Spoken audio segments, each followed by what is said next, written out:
Anu, we can start.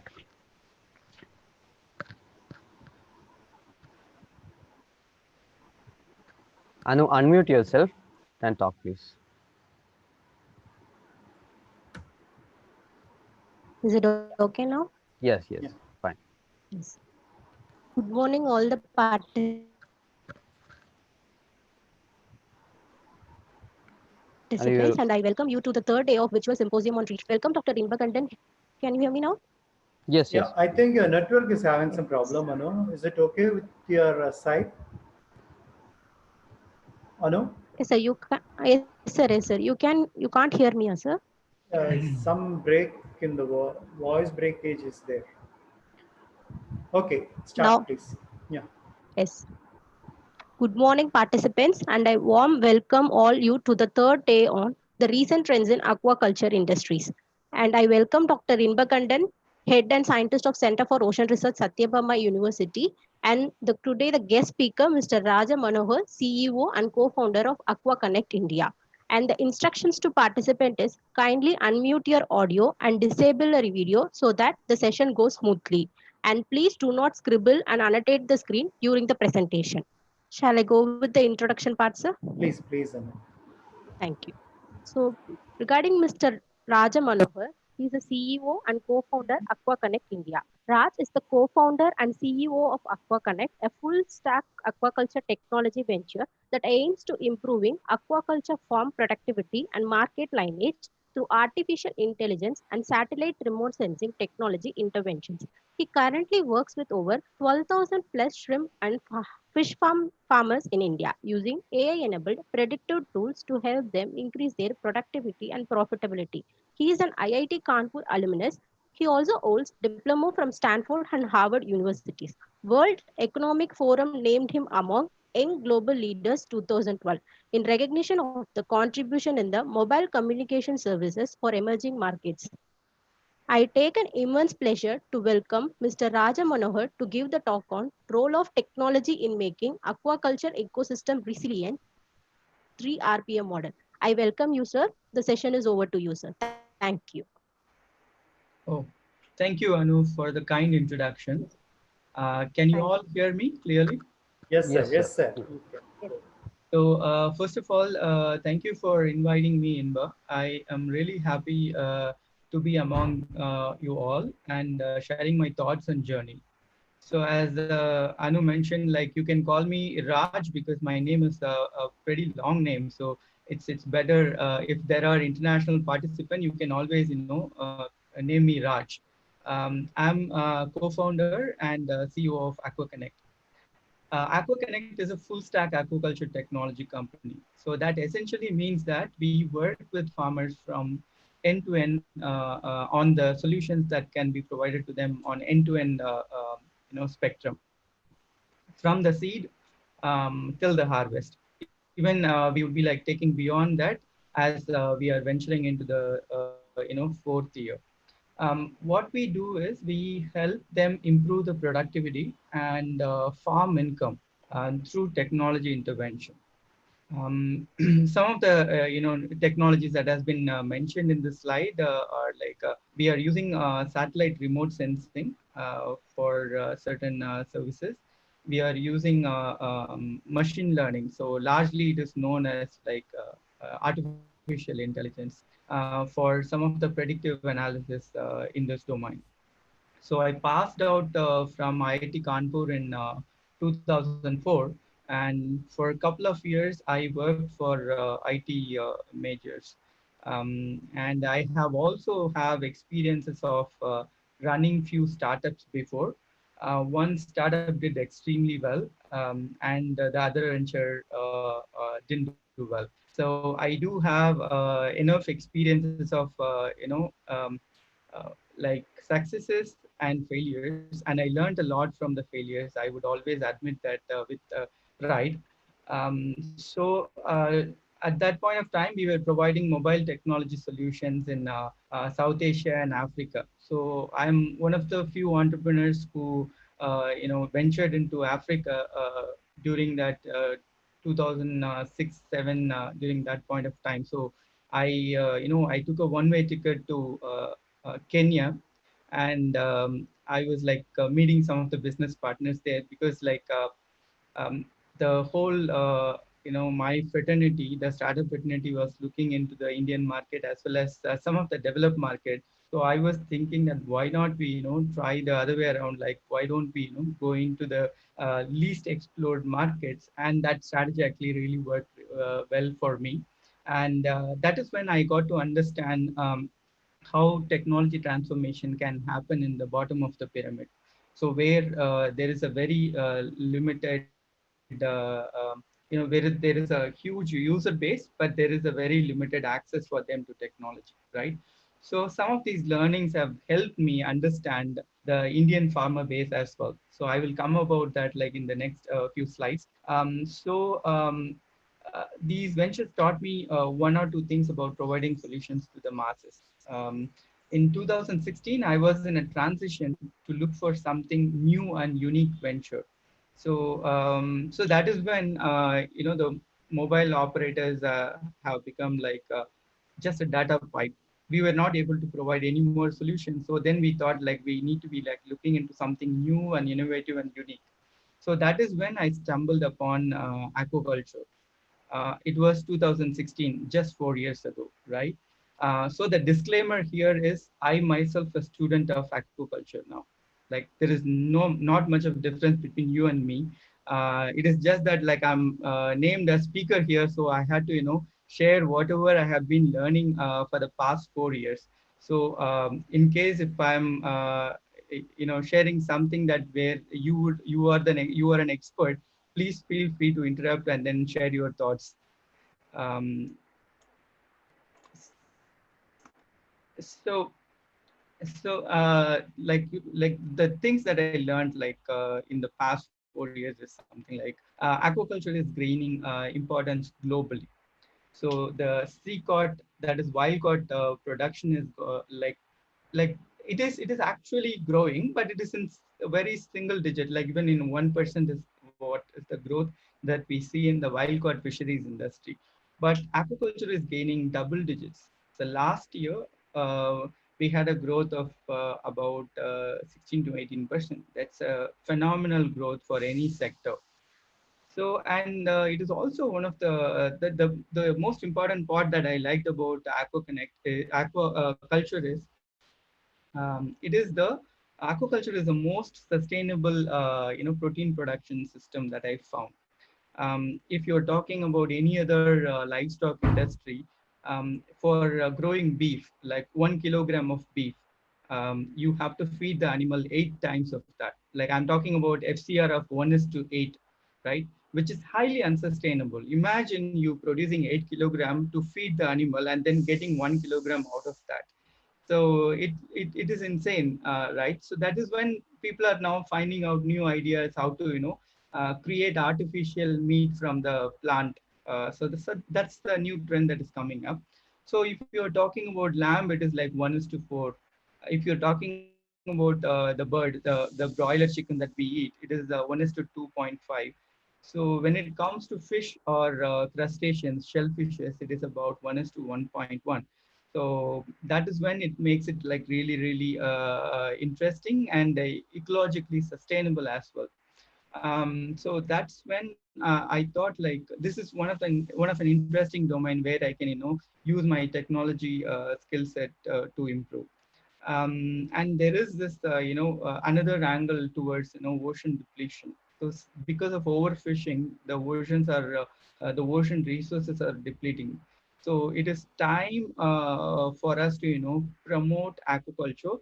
I want to promote aquaculture when it is done right. So if you are like going down south in Tamil Nadu, if you're talking about shrimp farming, it is not actually welcome. It is because the aquaculture is not done right.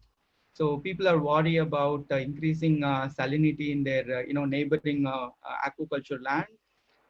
So what we need to be doing is sustainable aquaculture rather than just aquaculture by traditional practices. And there is also another angle to it that let's say like if you're going to there is a lot of brackish water potential in India. So and also you can see that there is an increase in groundwater shortage for agriculture, or like even irrigation shortage for agriculture. So potentially all these people who are like engaged in the agricultural livelihood, they are migrating into the urban cities as laborers, migrant laborers. They would be like working in construction industry, they would be working in some other service industry, right? So imagine if there is already salinity increase in your land, why don't we actually make it resilient? We can change agricultural land which are like non-arable. I'm talking about non-cultivable land. So we would be able to change those infrastructure or resources into an aquaculture potential land. For we can improve that land use as aquaculture lands. So that is when it gets even much more importance that we will be able to create livelihood around this business when it is done right. I always support aquaculture when it is done right. Um, so India, I mean, if you're talking about the Indian market potential, India produces low value fishes for domestic consumption and high value shrimps for exports. So we are in 2007, we became the largest exporter of frozen shrimp. We got about $5 billion worth foreign exchange. So we are talking about 40,000 crores of foreign exchange that we got from only one species, that is like frozen Vanami shrimp. And we produce close to 12 to 13 billion dollar worth freshwater fishes through aquaculture. So that puts it together like we are producing close to 20 billion worth of shrimp and fishes. We are the second largest producer of fishes in the world. So imagine the potential that this industry is having, and the livelihood opportunity that it creates. It is creating a direct and indirect um, employment opportunity for about like 10 million people. I'm talking about 1 crore people. That is roughly about 1% of Indian population, right? And in 70% of seafood export revenues come from aquaculture activities, and aquaculture in India has actually evolved as a viable commercial farming practice from the level of traditional backyard activity over the last 3 decades. And the introduction of Vanami has been a turning point. For most of the experts, I don't need to be commenting this point, but I'm just, since you are students, I'm just sharing some of the business overviews of this industry. So when the Vanami was, before Vanami, there was PT, which had a lot of issues with the disease breakout and everything, and output was also lower. So it was a very delicate animal to grow. So that is when this Vanami, which is much more robust formed animal. So it has actually changed the fortune of this industry. So we have a very established value chain of hatcheries, feed mills, and technical support ecosystem that enabled shrimp aquaculture as one of the most popular commercial activities among the coastal Indian states. So the way I stumbled upon aquaculture is very interesting, and it was serendipitous. It was accidental, I would say. I met a farmer 4 years ago, and I know like in Chidambaram, that was my that's my hometown. I know aquaculture is a popular livelihood activity, and also it fetches good returns. Like if you're investing like some 10 lakh rupees per acre, it gets you about 14 to 15 lakhs in 6 months. So I was, jokingly asking this farmer whom I met about like, you must be super rich, right? He said, yes, until I went broke last year because of diseases. So this is actually was a very awkward silence in that discussion, because I was never intending to ask that question, but I was jokingly asking him, and it was really shocking to see him breaking down in front of me. I could see the tears in his eyes. So see, it was like very awkward, like I shouldn't have, opened that discussion, but I did. And the reaction was really unexpected. So this incident had a profound impact on building my company, because I wanted to learn more about why it happened, right? So it is about like, so everyone talks about, okay, there was a disease outbreak, he went broke, and this farmer lost this much of money, right? So it is having a huge impact on, farmers' livelihood and life. So that is when I went back after that discussion. Like couple of months later, I was visiting these farms because I was also in a transition to start up a new venture. So my skill sets are from technology, and I had nothing. I had no knowledge about aquaculture at that point of time. So I had to put up some effort to learn what is actually going around.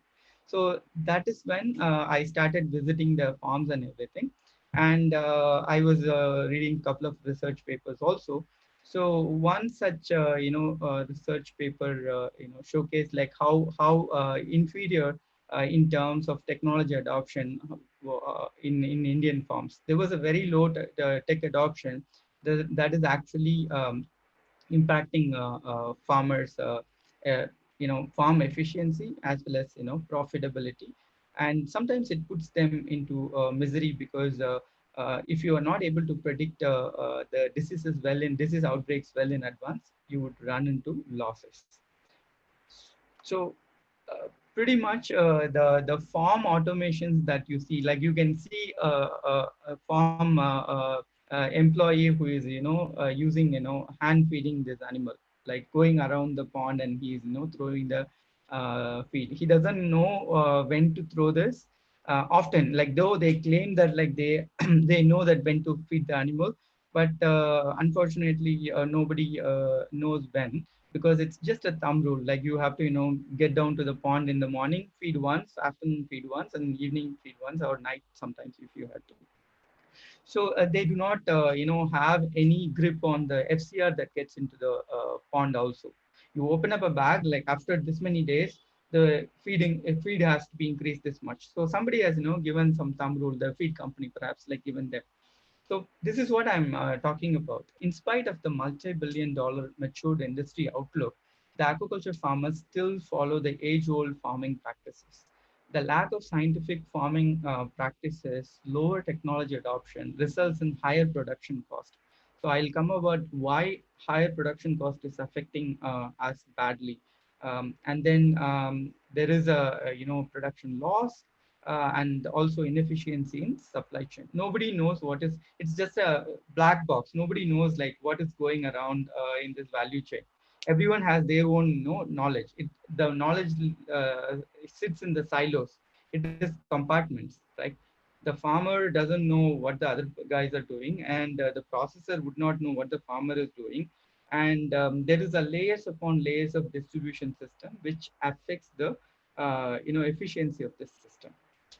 So I often heard farmers, equate aquaculture to gambling, right? So sometimes you get money, sometimes you don't.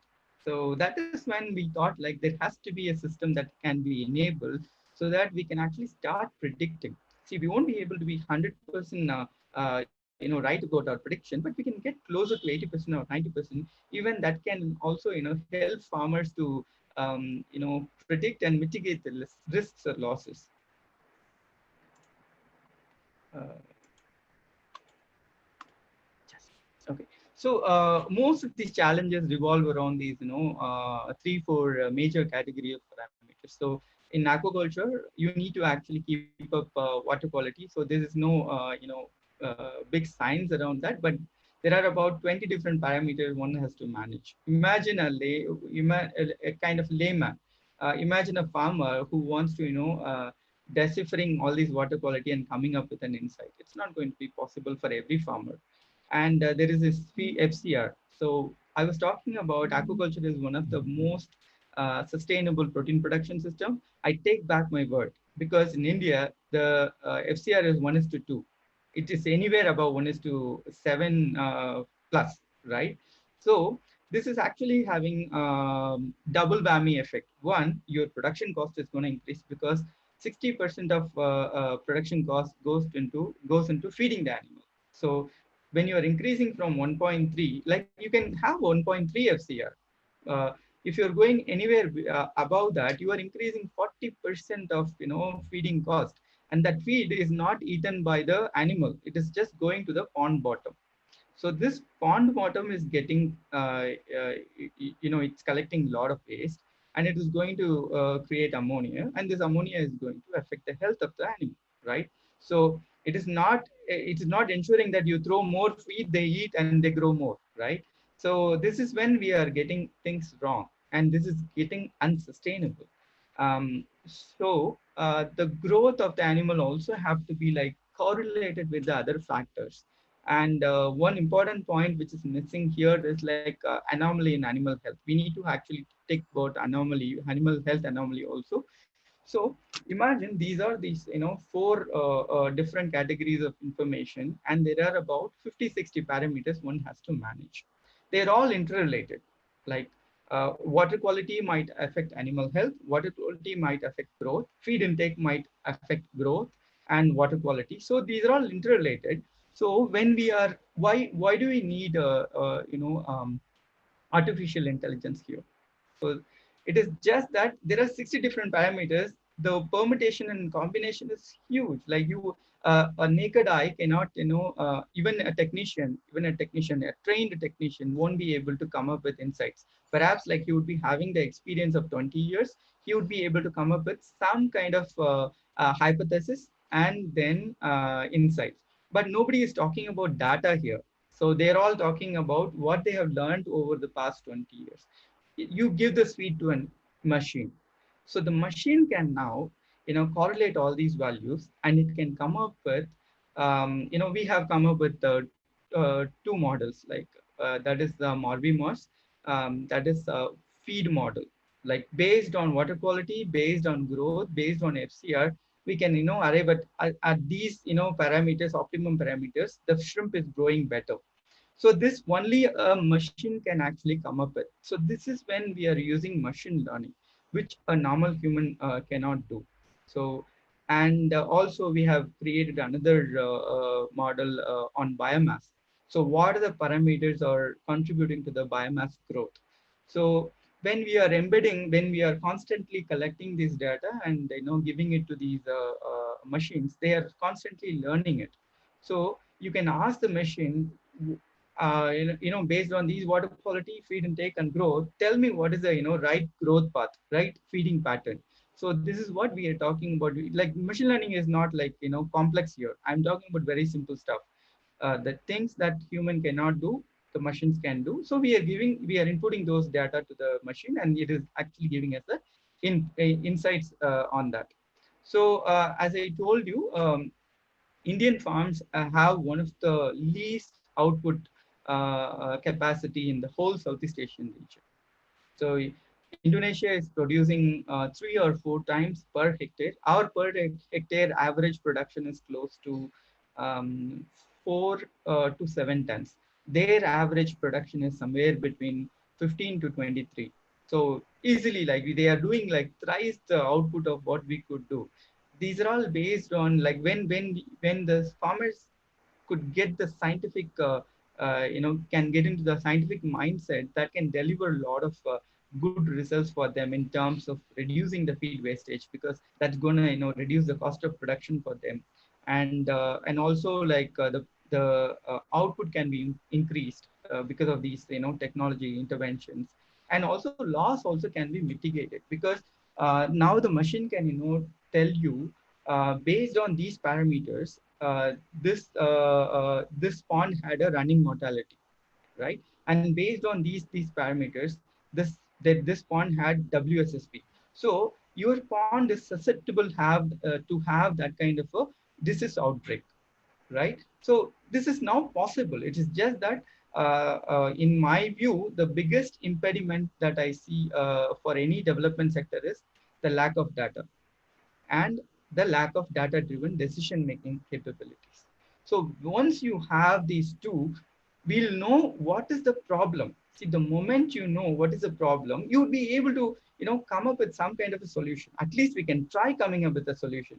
Imagine if it is a black box and nobody wants to open up, and everybody is talking, I know everything. Because there is this, a joke I always tell my, my partners, that farmers are already using AI. The AI that I'm talking about is not artificial intelligence. This is anecdotal intelligence. It is something like his neighbor tells a story, and this guy, propagating that story, and finally that becomes like, truth. And again, this can be, contributed to ancestral intelligence also. Every time I walk into a, new farm, they'll be saying like, okay, how long you have been in aquaculture? Like I say 3 or 4 years. Then they say like, see boss, like my experience is your age, right? So the problem with that kind of AI is, and ancestral intelligence is, that you don't want to learn new things. You don't want to look into the data. Things are changing, right? So now the disease break, like when the venom was introduced, there was least number of outbreaks, but now there is the outbreaks, disease outbreaks are, increasing. So we need to be talking about like how do we use this data effectively and come up with, prediction and visibility. So all I'm talking about is transparency, right? So based on this data, we have got this finding. So now it's become much easier. We can, have this symposium to discuss it out, like what is actually right and what is actually wrong. Um, so when we talk about the farm automation in India, so this is where like we have got into so far. So I was in Norway like 2 years ago. I was there to study the salmon aquaculture ecosystem. So what you got there is like mind blowing. So salmons have got this, lice problem, sea lice problem that would, eat up their skin, and it would actually create plethora of diseases because of that. So the farmers often run into losses, and there wasn't any, fix found so far. They have been like trying so many technologies. So I was like really fascinated by their, offshore, cages, and they had these, laser shooters for killing the lice. So every cage would have been enabled with a laser shooter, live monitoring cameras. So with this live monitoring cameras, they could identify each and every species with the name. You can name actually one salmon, right? So the technology has, gone to that kind of an advanced stages. Even like I'm talking about 2 years ago, not far from now. Um, so they know this feed, this salmon has eaten this much of feed. So they can get into, the even individual species and say that whether you have eaten feed or not. So that is the kind of, advancement that we could see there. And the technology investment cost is so high. So I do really understand that this is not going to work for in India. We are talking about a shallow, dirty pond of, 6 feet deep, 1 acre, and we are talking about small and medium farmers. So it's not actually going to work the same way that it was working in Norway or Scotland or North America. But in terms of, somebody has actually annotated that two devices, they are nothing but auto feeders. So auto feeders are nothing but, instead of throwing the feed by hand, you can, put it in the auto feeder, and it you can time it, and it just throws. And you have got like solar panels for, running this auto feeder. So max, what I have seen is like these are 2 3 innovations that we have seen in the farm side. um, so what I'm, wondering is why there is a very low tech adoption. So how are we going to go about this? See, I can talk about artificial intelligence. I can talk about satellite remote sensing and everything, but would it actually reach the people on the ground? So that's my actually question. We started with that kind of a question before we started this venture. So we started AquaConnect in 2017, as I mentioned before, with an aim to improve the farm productivity and market linkage through the technology intervention. We focus on 3 major interventions. improving the farm productivity and disease management practices through artificial intelligence. We provide market linkage solutions to the aquaculture stakeholders to improve transparency in the supply chain. So when we know what is happening in the production, we would be able to give intelligence to the feed millers. We'll be able to give intelligence to the government on regulatory aspects. We will be able to give intelligence to the other stakeholders, processors, importers on traceability, whether this farmer has conducted this farming ethically. Uh, so and often, I mean, this is one of the core focus right now we have. Whatever I'm going to say, it is often ignored that the formal financial credit instrument for aquaculture industry is not available, right?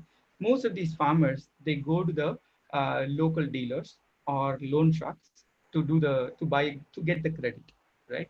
So what happens is, they the feed credit is given, if I'm kind of converting into the regular bank loan and interest rates, it is coming out to be about 60% of annualized interest. So it's kind of it's humongous interest rate on the feed. Farmers often don't realize that just because it is actually added into the feeding cost. So instead of 70 rupees per kilogram, it is now given to you for 76 rupees or 80 rupees. So imagine if I can have CIBIL score for farmer. I'm just talking about not CIBIL, I'm just talking about a general creditworthiness score. Right now, the farmers do not have creditworthiness score. Right now, the farmers do not have risk score. That is why the banks are staying away from the aquaculture industry. Imagine we are talking about $20 billion worth industry, which is 1,40,000 crore Indian rupees, which is a huge industry. But the formal financial institutions are staying away because they always think that it is riskier business. So when there is a risk in the business, what we do first as a technology, what we do first is come up with a risk management solution. How do we actually come up with a risk management solution so that the lenders, financial lenders, can understand how to mitigate their risk? So I will actually go about it in a separate slide for financial inclusion. And so often people come up with the question that, like, we are mired with all these problems. Like, there are lots of challenges in the value chain. So when I'm talking about technology inclusion, I'm not only talking about the upstreams. So usually the upstream is called production hubs, that is in the farms, and there are midstreams and there are downstream technologies. So the upstream technologies are something like what I talked about in Norway, salmon farming, where they have analytics tools which are like lively monitoring live the farms, and then providing inputs on how they can improve the FCR, how they could improve the output. So the midstream is something like the marketplace technologies. Like, how about having an open marketplace, a listing like Cars 24 or something, wherein like you just need to give a call to the marketplace, so they list it, so many other people can bid for it. So this is actually improving farmers' access to marketplace. Many other players can offer better rates. So if you are in a small region in Andhra Pradesh, you will be having like 4 or 5 middlemen to work with you. Imagine if I open up that kind of a market access to the farmer, it's kind of going to be like really a great benefit for them to improve the rates. And the downstream technologies are something like how do we actually improve adoption on the ground? Like, let's say, like, for an example, you do not know where your shrimp is coming from right now. You'll go to the Amma mean shop, or you will go to some other local market. It is always like, you do not know where it is coming from. Imagine if we can bring in that kind of a traceability in one retail market in UK. I have seen that they have come up with a QR code, right? So when you are clicking on that QR code, it tells you from which salmon farm in Norway it has come from. So that's the kind of traceability improvement that we can do. Once you have that kind of a traceability improvement, The salmon that you are selling for 1,000 rupees per kilogram, it goes to 2,000 rupees. It's double, because like now you are giving more convenience to the customers, and you are giving more information to the customer. So your brand is getting a lot of value out of that. So having said everything, so let's talk about our market, how we are going to make our aquaculture market as a less resilient market, right? So to become resilient aquaculture player, you need to be talking about resilient production and resilient producers and resilient marketplace. Without any one of these players, we are not going to make it to the resilience. We are not going to achieve the resilience.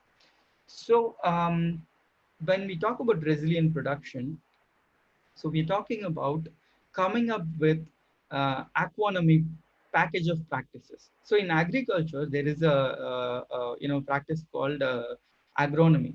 So there are people who are agronomists who will define the package of practices. How do you start it, and when do you have to apply probiotics? When do you have to apply other what would be the feeding pattern for this state and everything. So we need to be coming up with economy practices based on the data that we are getting. It is not about like one size doesn't fit all here. So each pond, based on the data, it will have its own economy practices, and this actually cannot be generated by humans themselves, which has to be automated. So that is when this is actually taking a lot of center stage attention, because to do this, you should be able to digitize your farm data. So we are producing over, 9 million metric ton of fish and shrimp. So, and imagine the data that we must be having from this kind of production. Everything goes into the farm ledger. Sometimes the all the water quality results that they take, they will just, visit it for first time, and then they will be throwing it. And whatever feeding information that they are logging in their farm ledger physically, with one flood or with one rain, that goes away. Imagine if we have that kind of a data for 2 or 3 years, which can do wonders. Really, it can do wonders, because like we will know the entire trend of that, a particular disease. We'll know entire trend of where this FCR is going to, what is actually going right and what is going wrong, right? So the foundation for smart farming is the reliable data. So we need to be having reliable data sources, and to do that, we should be able to develop sensing capabilities and real-time analytics. When I'm talking about sensing capabilities, either it can be captured by the IoT, Internet of Things devices. Like you put a sensor into the water, it continuously sends you that data. With that data, you'll be able to make a decision, and then do the corrective action for what is going wrong, right? And that is how it's actually helping you improve the pond condition. And this is actually can be done remotely. We need to discuss one big elephant in this model, that is cost of such devices, and how return of investment can be captured by the farmers. So having worked in that kind of bottom of the pyramid market, always I would look into, not only I would not be just attracted by the the technology solution, fancy technology solution. It is, everything comes down to pricing in these developing market.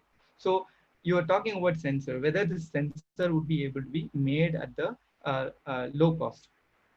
So once it is not going to be made, let's not talk about this. This is not going to happen on the ground. So I will now go to the next slide, and I'll talk about the major challenges that we have in the implementation part.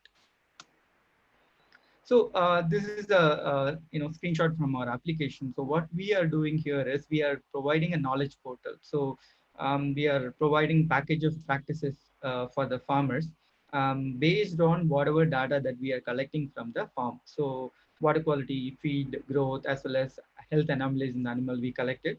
So in this, if let's say like there is a water quality report that says, water diagnostic report that says pH is high, then we will be showing them what has to be done for that.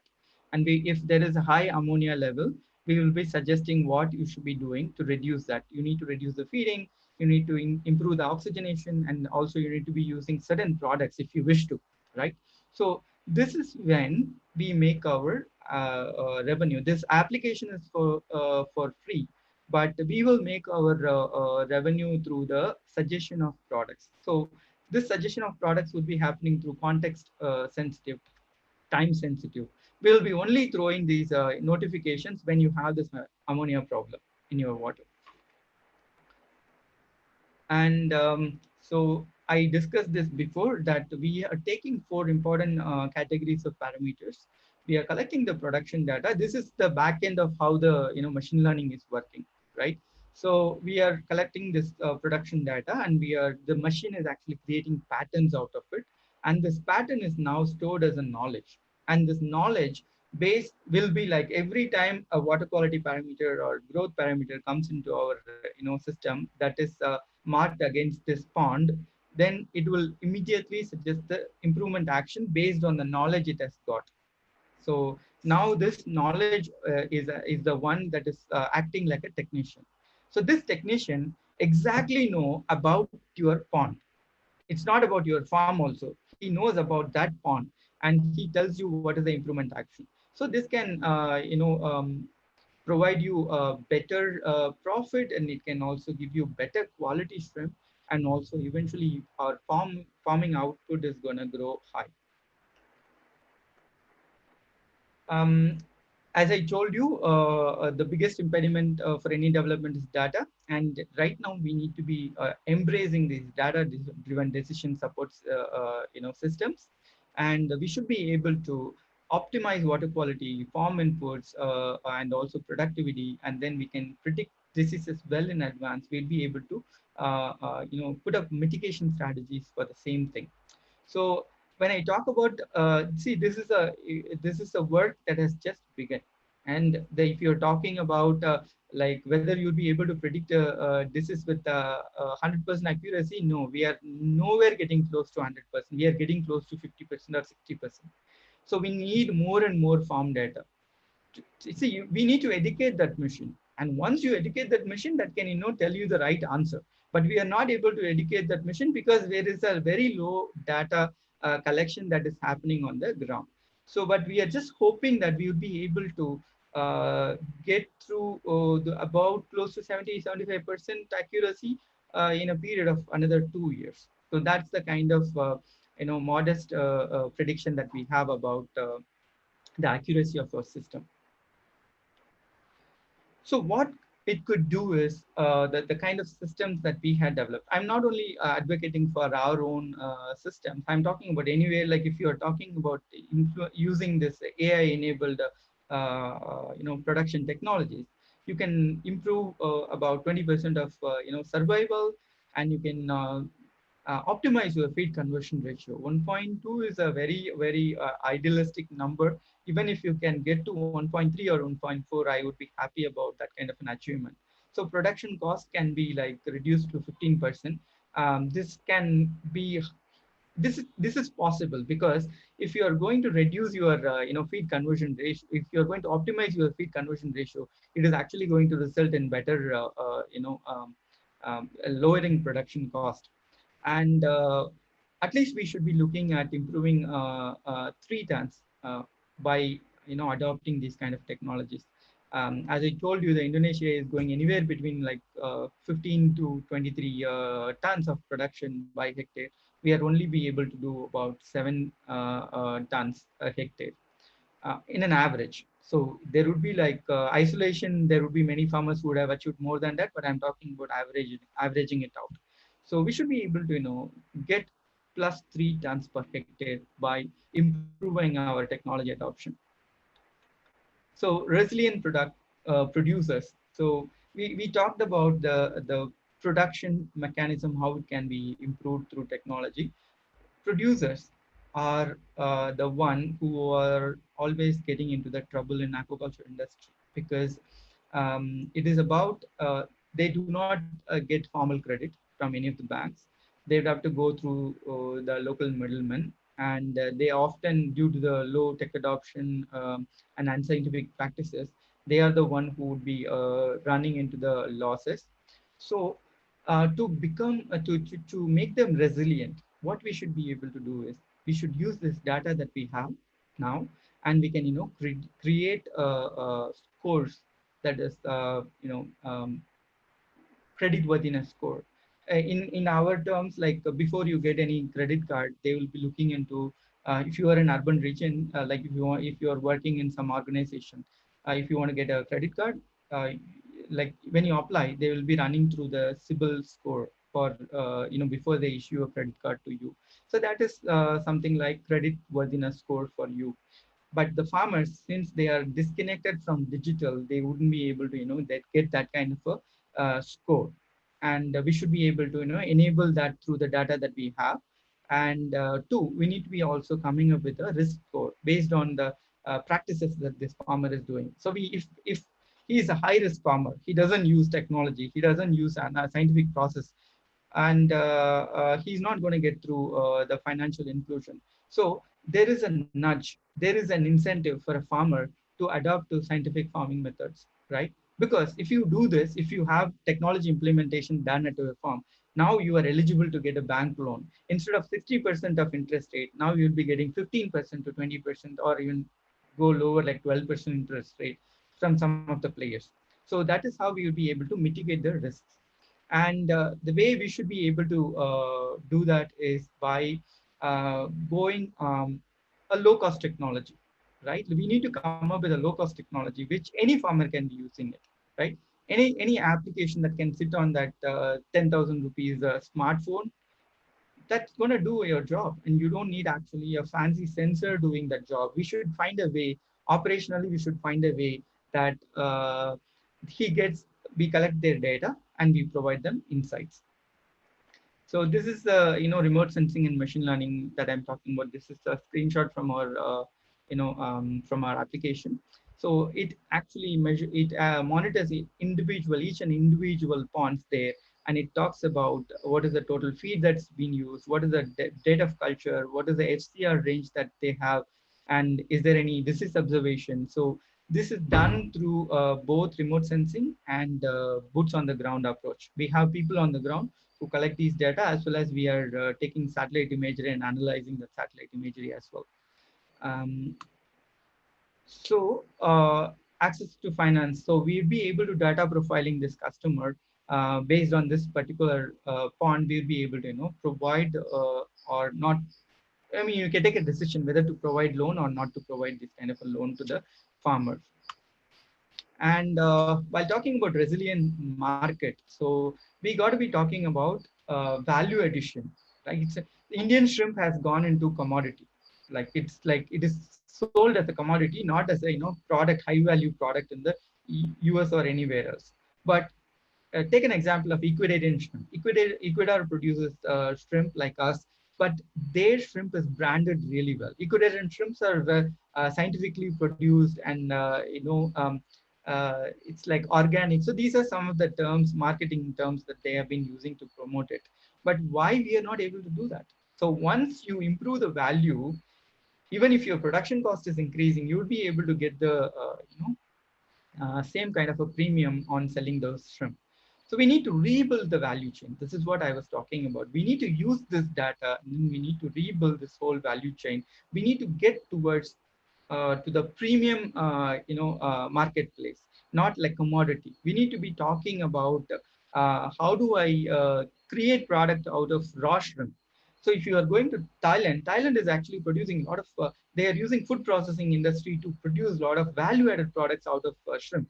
See, 1 kilogram of shrimp, like raw shrimp, will be costing you at the farm gate 350 rupees to 400 rupees. You make pickle out of that, right? It's going to cost you 250 grams of that one will cost you 600 rupees, right? So that's the kind of value addition that the market has to look into. And the technology plays a major role there, because I'm not only talking about data. I'm talking about traceability. With this data, we are going to come up with traceability. Hi, Inbakandan, do I have time? More time? Yeah. Sure. Please let me know, like when No I problem, have. no problems. I can proceed. Yeah. Right. So we need to talk about go to online market strategies, so that like we can connect directly the market, the farmers to the urban center. if you're talking about Fipola, if you're talking about this Fresh to Home, these are the online meat retail companies, right? So if you ever go and check the prices there, it is actually double the prices of what farmers would have sold them, right? That is the kind of potential that we have it in the domestic market itself. So we need to be exploring those kind of technology interventions so that the farmers can take their produce from the farm to direct to the market, right? So finally, as I talked already several times, the traceability. So the traceability is improving the transparency of this whole value chain. So when the things are transparent, we don't need to actually bargain. Like if you are deserving some value, you would be able to get that value in the international market. So yeah, this is one quick slide that I would want to run you through how we are managing this technology adoption process. So we are having Swiggy for water quality diagnostic service, right? So a farmer need not come to a water quality diagnostic test. um, our runner boys, we call them runner boys, they like Swiggy delivery boys. They are tasked, assigned to certain farms. They'll have to go every week once. They'll have to collect all these water samples and take it to the partner labs, and there the testing will be done. The results will be uploaded in our tool in the diagnostics labs. So the water quality is done seamless, and the farmers have to pay nothing extra. So they are paying 300 rupees for water quality test. They'll have to pay the same 300 rupees. We are not disrupting anything. We are not asking him to buy anything new also. But we got the water quality data. And there are two other data input that they have to give: how much feed that they are feeding every day, and what is the growth that they are posting. So this is like a WhatsApp interface. You can just type in value and then send it. So once we collate all this data, this comes and sits in our cloud database. So this is actually going to give a lot of inferences to the farmers. So they have the application. Previously, the water quality would be water quality diagnostic would happen like this. Like he would collect some used water bottle in the farm. He would fill the water. He would start his bike and go like 5 kilometers to drop it in the lab. And in the evening he'll have to go and collect it again. But right now it will come as soon as the results are entered. It's going to come as a notification to you. It is not only going to come as a notification, it's going to tell you what you should be doing with that notification. So that is the kind of improvement that we were able to manage through this kind of a on-ground intervention also. So don't, like, we are not sitting idle saying that we have developed the technology, somebody will use it. No, it's not going to work in India. Like as I told you already, there is a very low tech adoption. We need to go via this route so that we be able to improve the technology adoption. So let me quickly run through these slides. So yeah, this is the last technology adoption part. So there is a steep learning curve. There is a low awareness in the farm, and there is a high capital investment. These are the major challenges that we have, right? So let's understand how India thinks and works, right? We are a simple ABC country. Whatever products that were built around these three will be like a huge hit. I'm talking about astrology. I'm talking about Bollywood. Don't take it just Bollywood. It's Kollywood, Nollywood, what all the woods put together. And there is cricket. So whatever products were built around this, people have taken that. So we need to be able to get these essence from why these domains have become successful. So, and also there is another trend that like you would have seen this kind of wayfinding. Like you want to go to Porur, you will not just go by the map. You will stop at a tea shop and then you will be asking like, boss, how do I go to this address, right? So this, there is still this human angle to it. Even if you have Geo 4G and you have smartphone, you would want to still ask someone, where is this place, right? So that is again it is embedded into our genes. And there are like what, 25 official languages and then 1,000 other dialects of it. So that is India for us. And how do we actually work with this kind of a marketplace? We need to be like providing solutions in their local languages too. So that is when we can improve the tech adoption. And we should also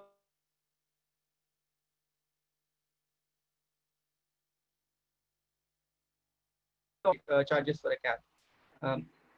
Inbakandan, am I audible? Yes, sir. Yes, sir. You're audible, You're sir. audible. You're audible, sir. Sorry, the screen froze for me for a minute. So I was talking about shared economy, right?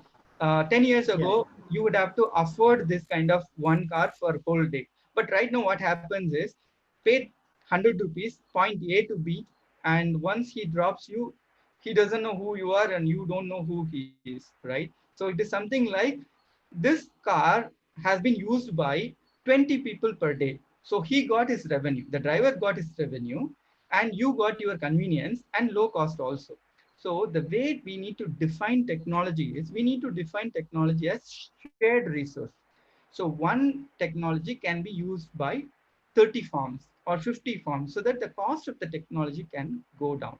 So these are some of the business strategies that we devise so that we could deliver low cost technology interventions to the farmers. So I talked about this, like we promote all these, on ground connect as well. With just technology, things are not going to work. You need to put a face to a technology. And these are our aquaculture officers who put the face to the technology. And I would just, I'm about the fag end of the slide. So I would just want to leave it with this thought on pricing the product. So if you are walking into a, supermarkets in US or any other developed country, the shampoo bottle that you get would be about like this big size, 1 liter or 2 liter always. You will not be finding these, small shampoo bottle. But when they introduced in India, like I'm talking about some 20 years ago, something like when they introduced shampoo and all in India, it wasn't really a success initially because they just copied those products and they brought it to India even without changing the shape of it. What sold in India was this, right? You give like 1 liter, 2 liter bottle, nobody is going to buy. So you got to be coming up with smaller sachet, like 1 rupee, 2 rupees. So this is the volume market that we are talking about. Here, value doesn't, sell. So volumes do sell, but with technology, who used this concept was the Airtel and Aircels of the world, because the telephony charges were really high. So they came about, India was one of the lowest tariff country for the telecom. Like you can, get a 10 rupee recharge done, which was not possible in any other country. So these kind of examples were followed in most of these industries.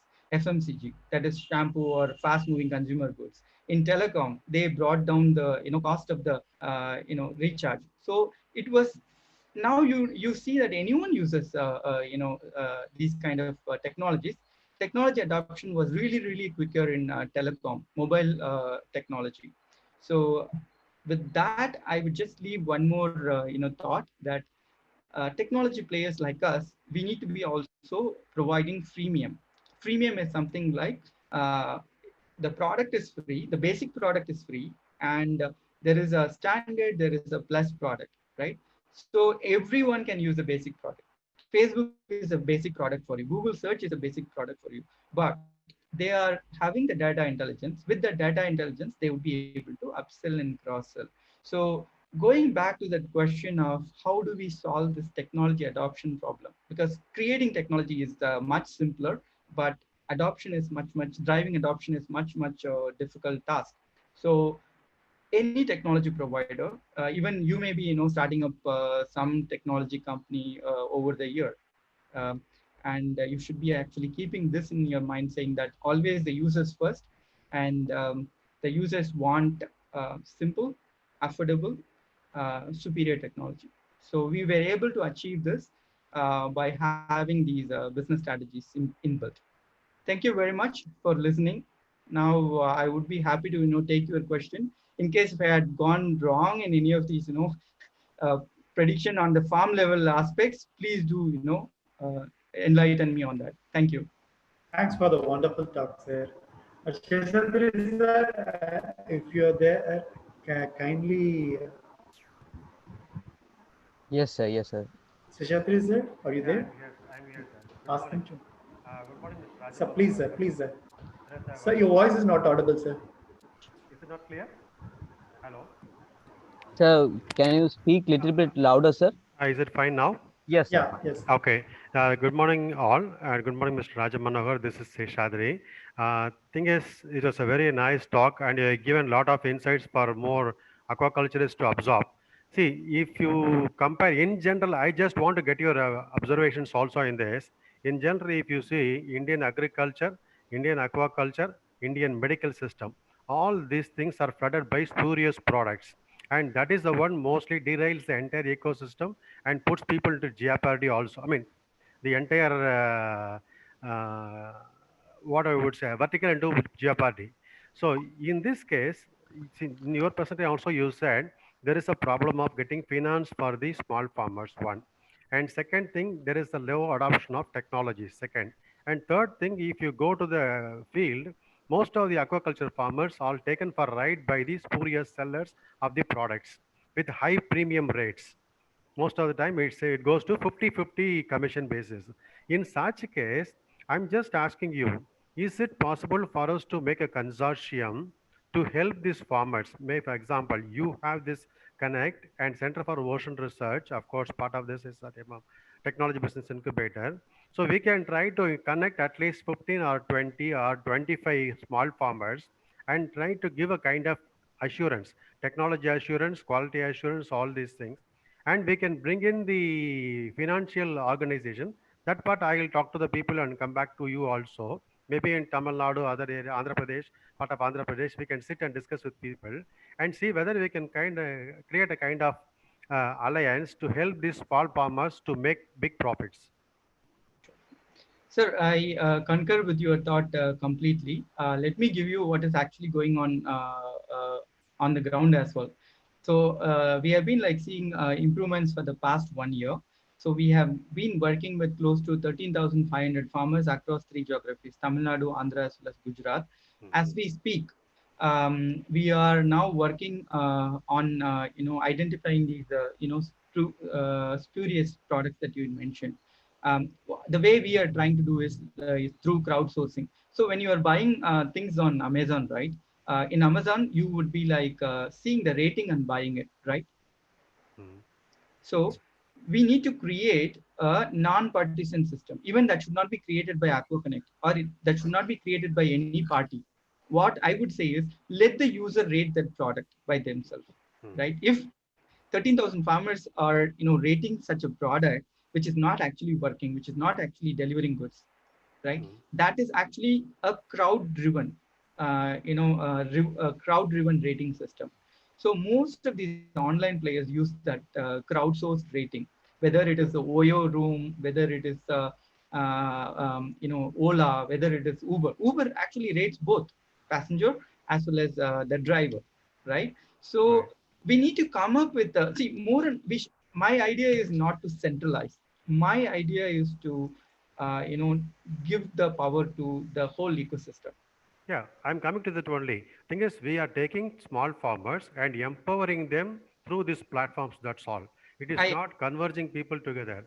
Only thing we need to say how small farms can make profits out of getting good or right advice from the research centers and also people working in this ecosystem, kind of people totally. like you or financial institutions or from the even I would say the retired scientists who are really towards this. Maybe we can try to take them also on board. Ultimately our interest should be to showcase how small farmers, small aquaculture farmers also can get benefit out of this efforts. That's all. I completely agree with you, sir. I'm looking forward to expand that discussion with you. Thank you so much. Thank you. Anu, we can go for the, thank you, sir. Thank you, Shishadri, sir. Thank you, sir. Anu, we can go for the question answer session. Yes, sir. Thank you for a Yeah. wonderful presentation, sir. There are many compliments from the participant that is an informative presentation and knowledgeable presentation, and it's simple too. Simple and clear. So shall we proceed with the question and answer session, sir? Sure. Yes. There is a question from a participant that is there any technology to monitor stocking density or survival at any time during the culture? Just farmers are blindly predicting the stock and culturing, which have huge impact on expenditure. Yes, there are there's density measurement technologies available, as I told you about that Norwegian salmon culture example, in a cage, right, in a mid-sea cage, at any given time, they are even getting to that salmon. They are naming that salmon as Suresh. I can do that, right? The moment I can get to that level, I know exactly what is the biomass in that, what is the stocking density and everything. But they are using, multiple cameras in that cage, like 100 plus cameras, and then actively, monitoring there. And every feed, pellet goes down, they know exactly whether it's been consumed or not. So that is the kind of precision, diagnostics technologies they have, analytics technologies that they have. It's possible in India, but imagine we have another set of problem that salmon is sold for like 1500 rupees, 1500 rupees per kilo, or 2000 rupees per kilo. Shrimp will only give you 400 rupees per kilo, right? So that is for shrimp. We don't have any cold water species. Cold water species are the very expensive ones. We have all the warm water species. Um, so it is not actually. I wouldn't advise you to invest that much of money into that kind of a technology. And farmers, they know that. Anu, Thank you, sir. Anu, Yes, sir. 1 minute, Anu. Dr. Manoj sir, are you there, sir? I need a few words from you, sir. Dr. Manoj sir? Hello. Hello. Please, good morning, sir. Is it Dr. Manish Sharma, sir? Yes, Yes. yes. Yes, but I'm right now at outside, so I couldn't have that connection, Raja Manohar, to be on video online. Sir, what But a privilege! What a privilege that you are listening to me. No. It's a privilege for me to listen to such a advanced system which you are working very hard from last 2 years. Definitely, yes. I'm always a big fan of you, Raja, and Sir, been listening to you very carefully.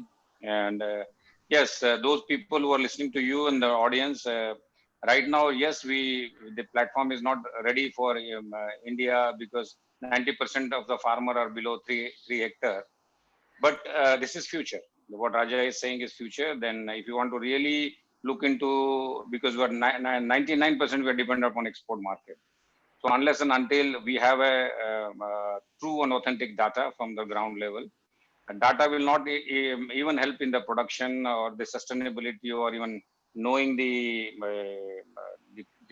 production problems and all. But it will be a great help for the end market, because it will be complete from your pond to your plate kind of concept, where your each and every data will be very available.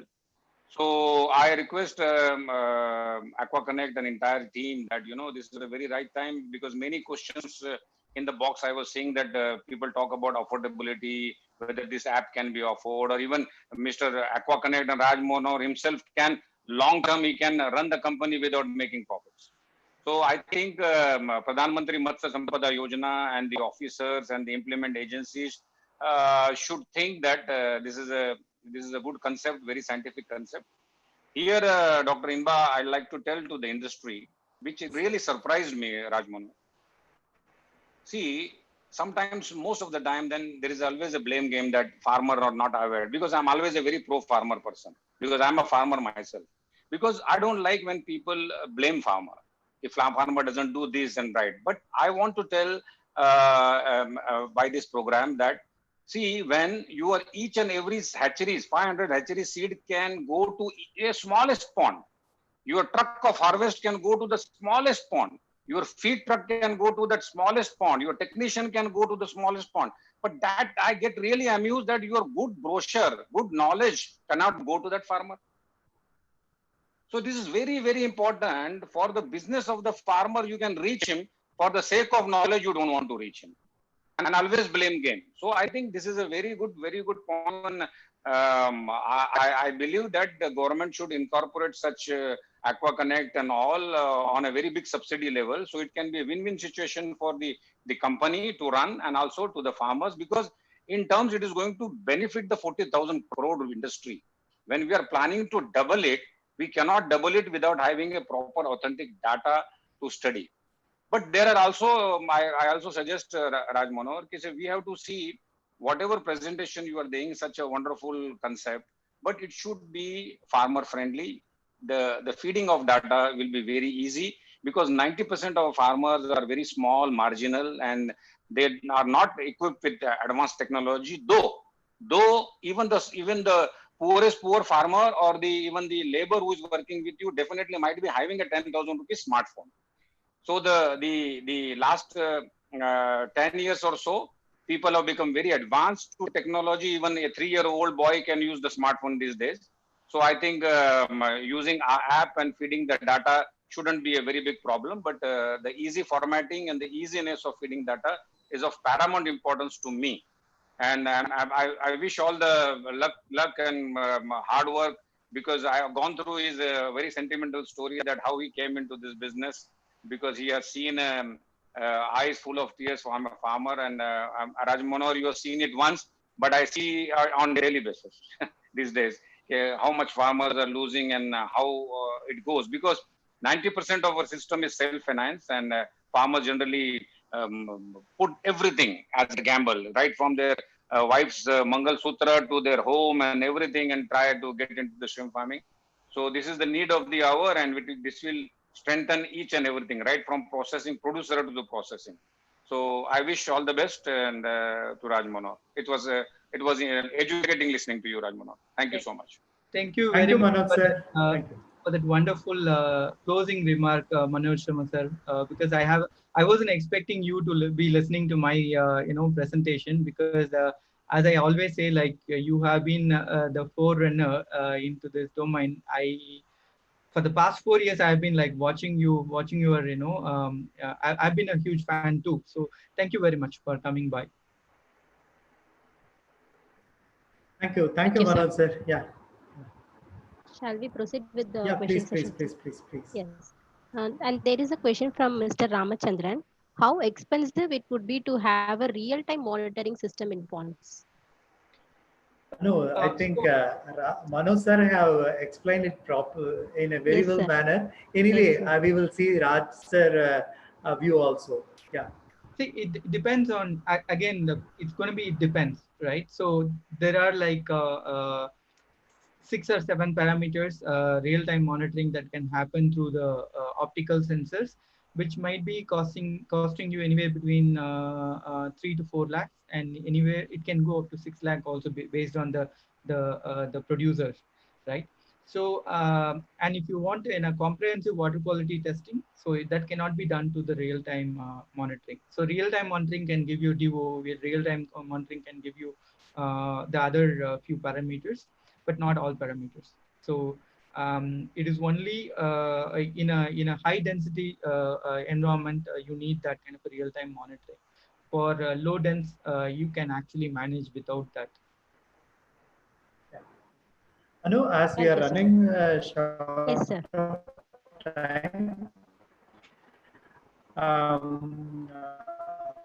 we Sir, your voice is breaking, sir. Breaking. just participants, you are requested to connect to Raj.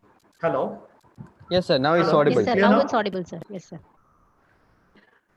As we are running short of time, I request the participant to connect to Raja sir. Communication details. Sir, Raja sir, I want your email address in the screen on your number. Dr. Enba, the best thing would be like reaching out to me over LinkedIn. Yeah. Okay. Like you please type Raja Manohar Aqua Connect. You will find the LinkedIn link, so you'll be able to connect with them. Thank you, sir. Thank you very much, sir. Thank you so much, sir. Actually, the one thing I want to pinpoint here is that actually such kind of technique will help in situation as we are facing now in the pandemic situation, because we can't go from our home to any part of the other thing. If a farmer he want to manage his farm in such kind of COVID situation, if he is using your tool, means definitely he will be benefited. That's what which came into my mind.